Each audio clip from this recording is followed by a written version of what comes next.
the very beginnings of recovery to maybe you've been doing this for a while, and it's just a way for us to keep reminding ourselves that recovery, though as difficult as it is worthwhile, and getting past our destructive, addictive behaviors is just it's just such a great thing when we actually do that, and it can be done. And so today, I'm sitting with me, Luke, and Luke's been coming to Northstar for Probably about 6 or 7 years wow, now. hard to Yeah. believe. And of course, you do you attend AA meetings and other things, and um, you know you have a tough addiction story, and I think we can say with a lot of humility that you are, as recovery goes, you definitely are doing pretty good. Hmm. Don't want to jinx you there. One Um, day at a time. yes, One day at a exactly, time. exactly. So one of the things we talk about is in here is that addiction starts with pain, and we're talking about emotional pain, trauma, abandonment, childhood neglect, stuff that happens to us, all sorts of stuff, all these things, and then addiction ends with pain. And I think your story certainly reflects that in many ways. And so, if you'd like, maybe share a little bit about your life and your recovery, and good to hear from you. Yeah.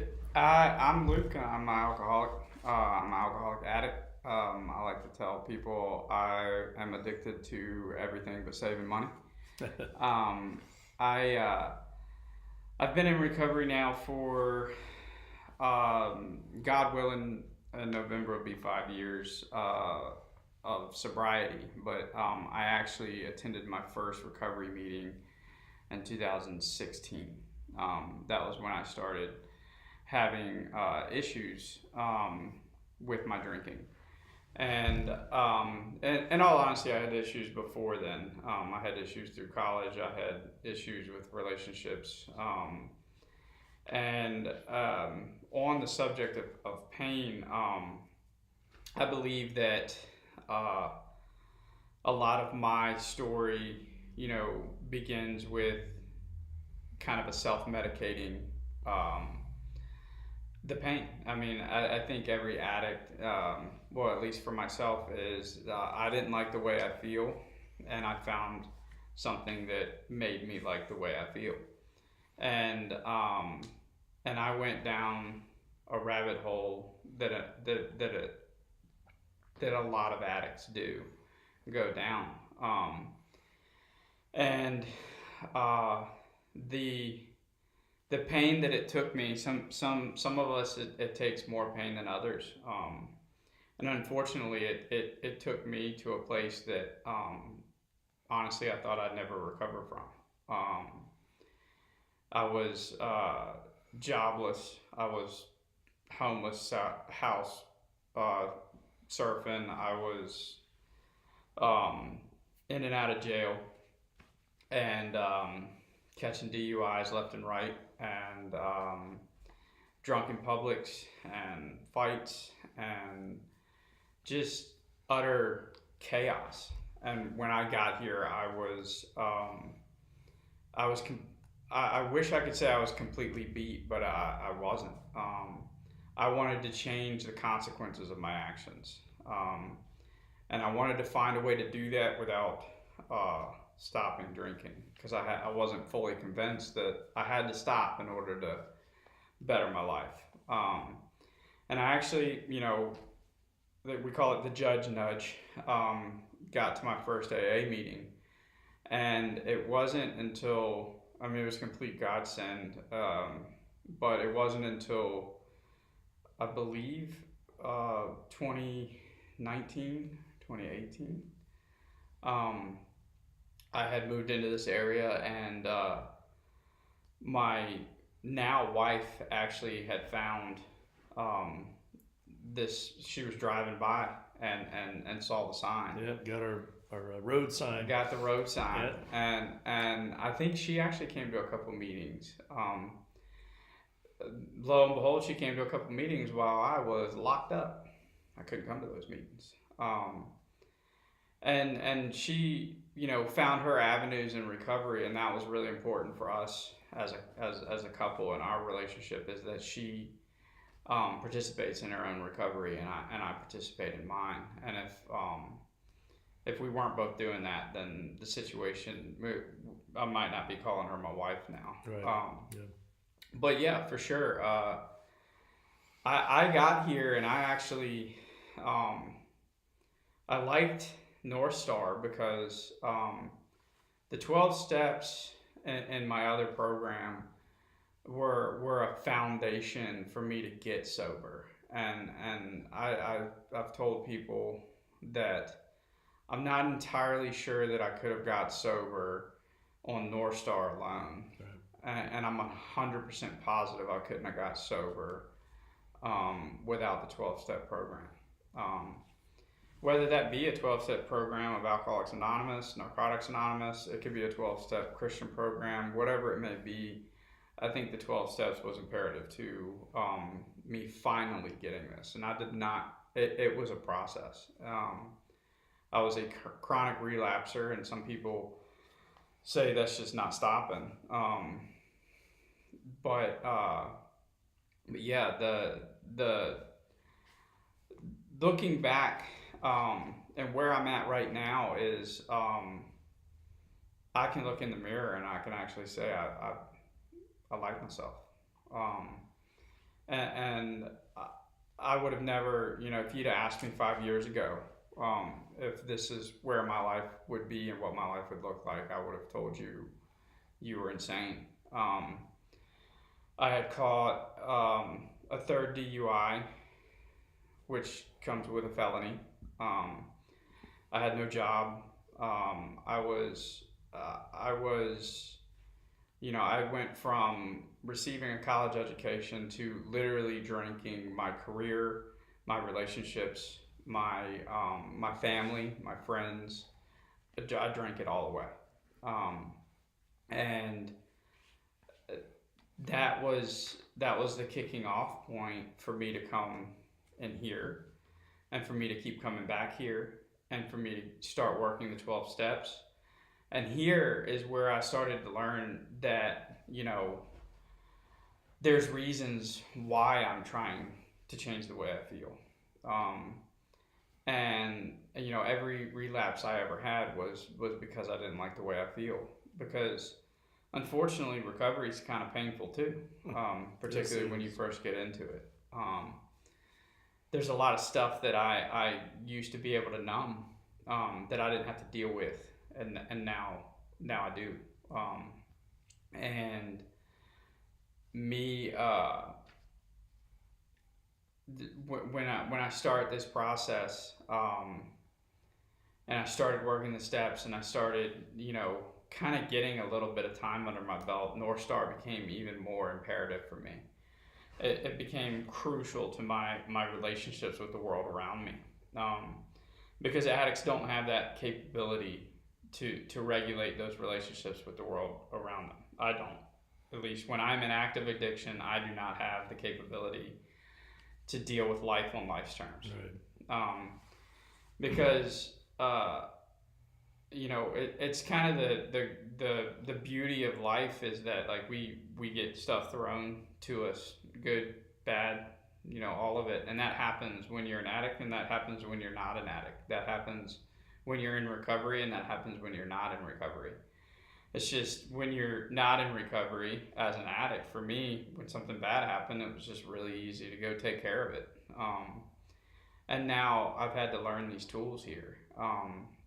Tools like gratitude. I mean, that is one of the biggest pieces of my recovery that I could ever, tell someone about, is that my entire outlook on life had to change. My entire outlook on circumstances, and how life comes at me on life's terms had to change. And the gratitude lists. I fought that. I was pretty young when I came into the program. I think I was 26, and Yeah. and I didn't get long-term sobriety until I was 30. So I messed around for about 4 years. And you struggled. I mean, you Very were. much. It was painful at times, being the journey with you because of how much you were struggling. Yeah, the first year when, and I think the struggle's always there. Um, the struggle from getting coming from addiction into recovery. You in a way you are in so much pain that you don't know any other way out other than recovery or death. And the when you get here, you kind of start dealing with stuff, and you're still in pain. And the struggle for me, I think, was it doesn't have to be like that for everybody. And that, like, I took all of these suggestions that people were giving me, and I took the ones I wanted to do, and I didn't do the rest of them. And so the struggle for me was like, I don't know how many times you told me to do a gratitude list before I actually did one. Oh yeah. I really don't. I mean, it was I was probably here over a year hearing gratitude, gratitude, gratitude. Do a list, you know, and I didn't, you know, before I actually did one, and then like the praying, go to meetings, pray, don't drink. Go to meetings, pray, don't drink. I don't know how many times I heard that and how many meetings I went to before I actually started waking up in the morning and praying, or going to bed and praying. So you not only got your physical, but you also got your spiritual life moving. Correct, correct. Well, and so that was the difficulty that you saw me doing. Like, I met with Craig, and I came to meetings, and I see it now in other people. When I can tell, like, I was sober, but I was, I mean, the knuckles couldn't have been any whiter.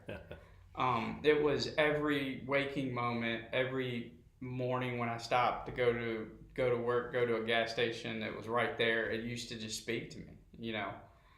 I'm a blue collar worker. I run on caffeine, it's a really strange placement that the caffeine is right next to the beer cooler, and I don't notice that anymore.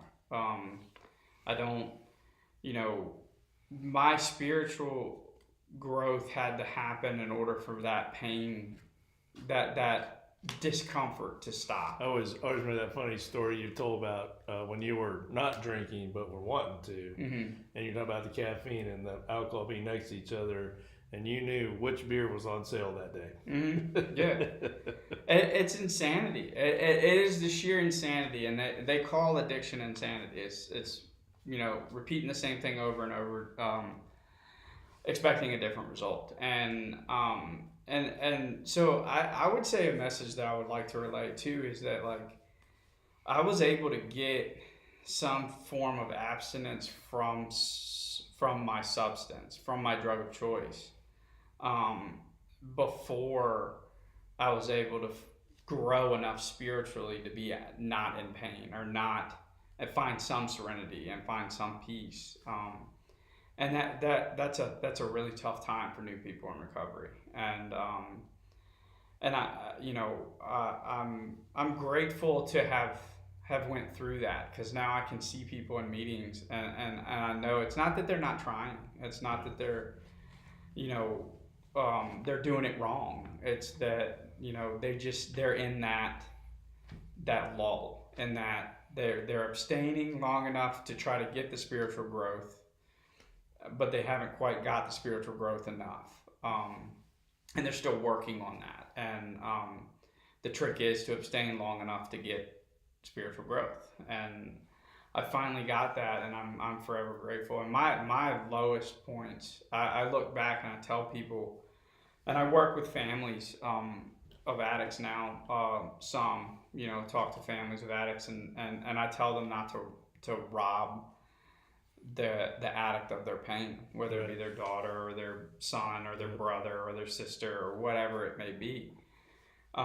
Stop helping them so much, because it doesn't help them. Don't rob them of the pain, because everything I went through, including a felony charge that I thought my career was over, I'm never gonna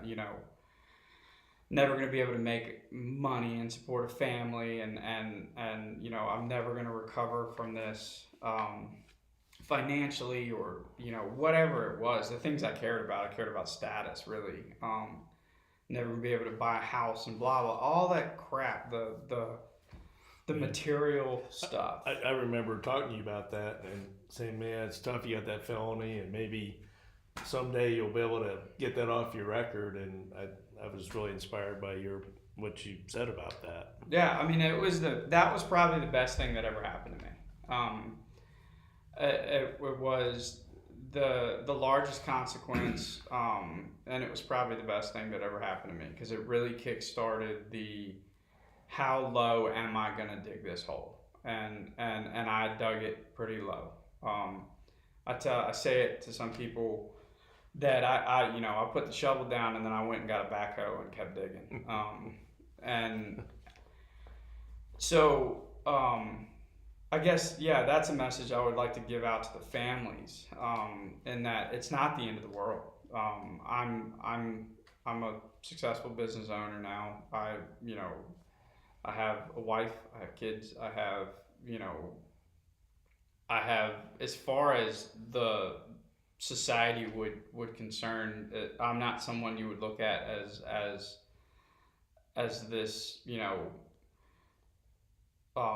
I guess, derelict, or this, drunkard, you know, on the street, or, this, whatever, society would say that somebody that goes to prison or jail, or somebody that, is just drunk all the time would be. And I'm the exact opposite of that now. And I think we could say today you have a rich, full, meaningful life, correct.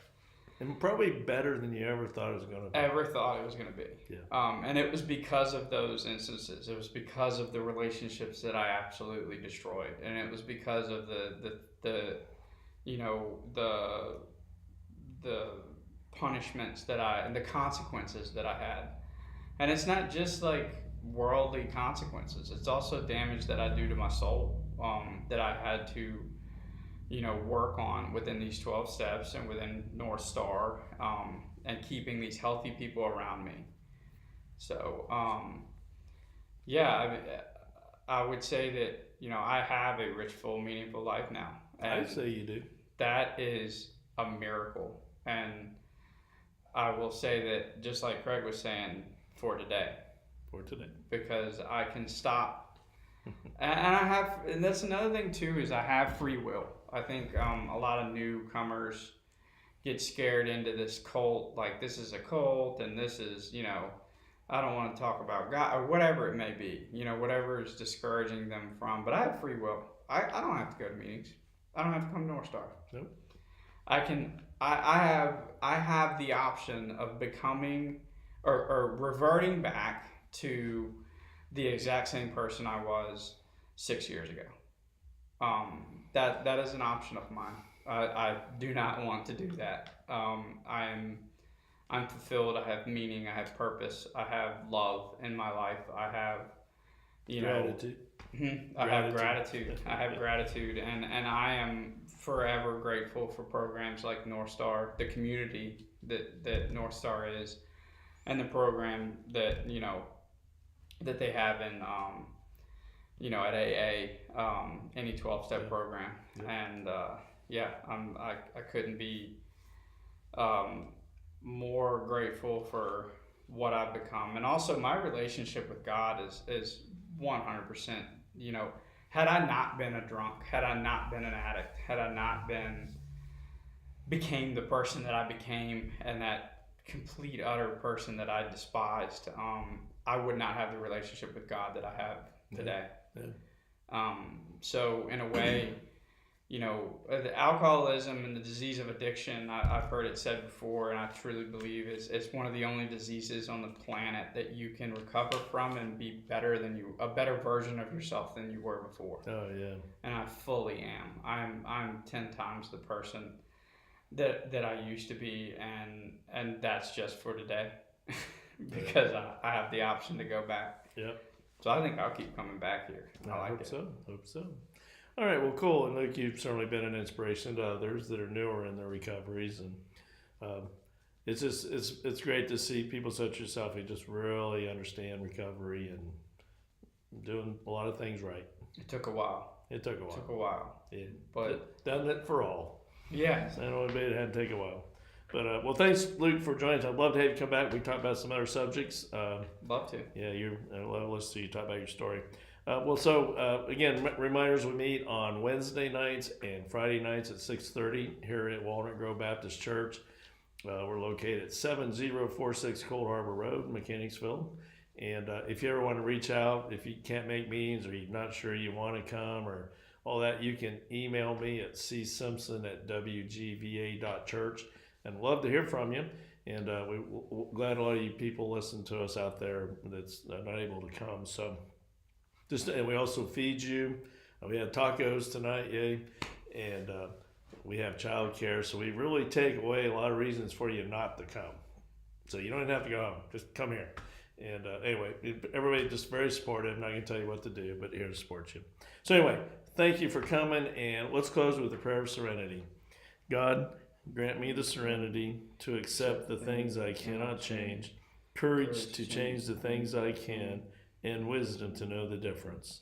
Living one day at a time, enjoying one moment at a time, accepting hardships as a pathway to peace, taking as Jesus did the sinful world as it is, not as I would have it, trusting that He will make all things right if I surrender to His will, that I may be reasonably happy in this life and supremely happy with Him forever and the next. Amen.